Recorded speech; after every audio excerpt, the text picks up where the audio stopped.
Kung ang player mo guys ay K-Box 2 at nagbabalak kang maglagay ng karaoke songs or MP3 songs sa inyong player, so gamit ng USB guys ay malalagyan natin yang ng karaoke songs at MP3 songs. Sundan mo lang yung video ko. So kailangan mo ng USB or tawag natin na flash drive. Ating USB pala guys ay kailangan naka-format ito ng FAT32. Pagkatapos natin ma-reformat ng FAT32 ay maglalagay tayo ng file name na _u is r dot. Yan guys, _u dot. Yung file name na ito guys ay dito natin ilalagay yung ating mga na-reformat na karaoke songs. So pagkatapos natin na-reformat at nalagyan ng yours.dot yung ating USB is pwede na tayong mag-convert ng songs na ating na-download sa mga iba't ibang platform or social media.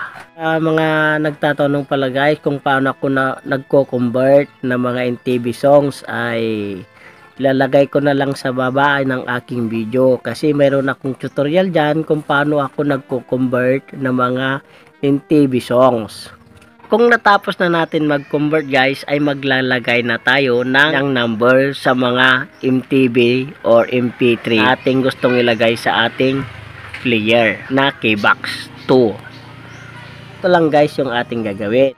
So ito na yun guys yung ating na-convert na mga songs. So ngayon ay akin nang ikakopy ito sa ating nagawang folder kanina na yours.dot.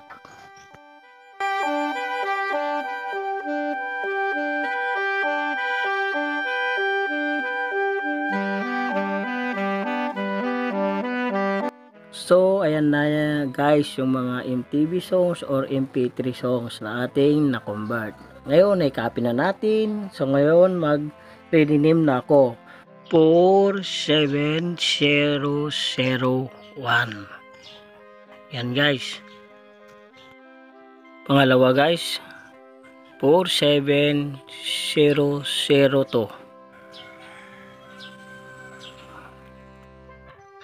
So pangatlo guys itong binungor 47003. So next guys itong binungor na MP3 47004.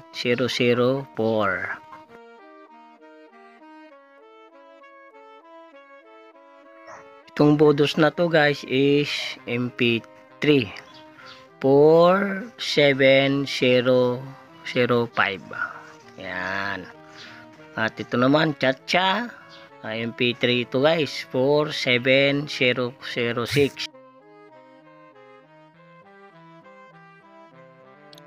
So ayan guys itong di ko mapipigilan. Itong di ko mapipigilan guys ay MP3. Yan 4007. So ayun guys, halos napapansin ninyo ay tumataas yung number. Yan, hanggang tatas yan. Basta mag-start kayo sa 47001 hanggang pataas na yan guys. At siya nga pala guys, kung bago ka lang sa aking channel, baka pwede naman pakisubscribe ako and hit the notification bell para sa susunod nating video ay updated ka. Salamat!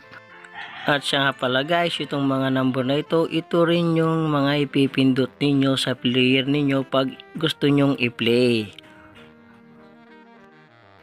Lahat ng platinum na player guys ay same ang procedure nila. Sa yours.dot nating nilalagay lahat yung mga MTV at MP3 songs.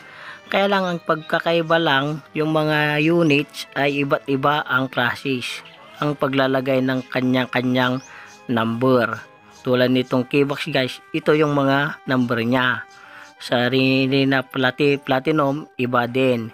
Sa piano guys ay susunod ko nang gagawan ng tutorial. Kaya antabay ka lang kung ikaw ay piano users.